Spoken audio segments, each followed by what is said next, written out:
बंगाल के रण में आज अमित शाह कहां पर करेंगे रैली। घायल हुई ममता कल ही व्हील चेयर पर चुनावी युद्ध में आ चुकी हैं। आज ममता की रैली कहां होनी है? अमित शाह ने बंगाल में कितनी सीटें जीतने का बड़ा दावा किया। उम्मीदवारों की तीसरी लिस्ट जारी करने के बाद बीजेपी के सामने नई चुनौती क्या है? बंगाल चुनाव से जुड़ी सभी बड़ी खबरें देखिए top 9 battle of Bengal. Bengal का रण फतेह करने के लिए जी जान से जुटी बीजेपी कोई कोर कसर नहीं छोड़ना चाहती।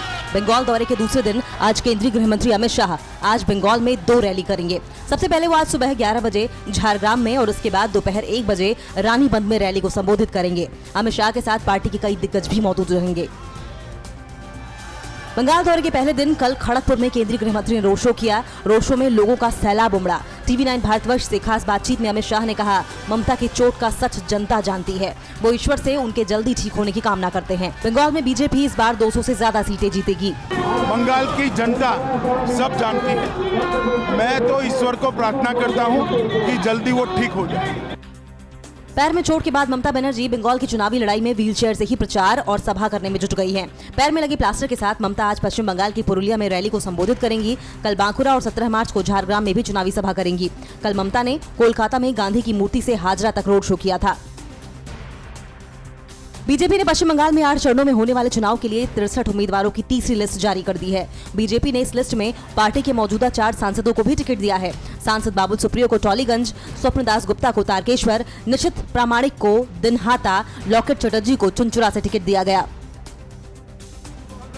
बंगाल के लिए बीजेपी की तीसरी लिस्ट में दक्षिण 24 परगना के डायमंड हार्बर विधानसभा सीट से दीपक हल्दर नाम आते ही पार्टी के लोगों ने ही विरोध प्रदर्शन शुरू कर दिया।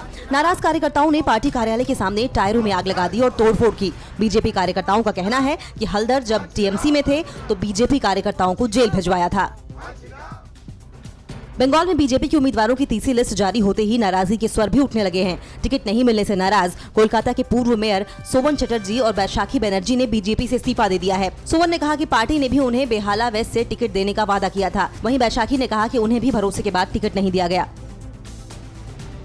पश्चिम बंगाल चुनाव के लिए कांग्रेस ने अपने 34 और उम्मीदवारों के नामों का ऐलान कर दिया है। इस सूची में 6 उम्मीदवार तीसरे चरण के हैं, 8 उम्मीदवार चौथे चरण के हैं, जबकि 3 उम्मीदवार 5वें चरण के हैं। बंगाल में कांग्रेस का लेफ्ट और इंडियन सेक्युलर फ्रंट के साथ गठबंधन है। 27 मार्च को पहले दौर की मीटिंग होगी।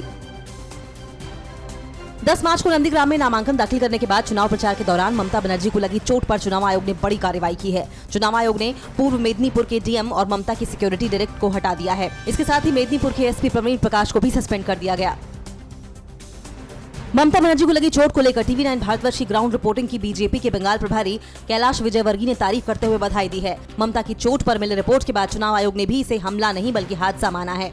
सबसे पहले तो आपको धन्यवाद देना चाहता हूँ कि आपने ये मिथक तोड़ा कि ये कार्यकर्ताओं ने हमला किया। ये बताया कि ये एक पिलर के कारण जो दरवाजा टकराया उससे एक्सीडेंट हुआ।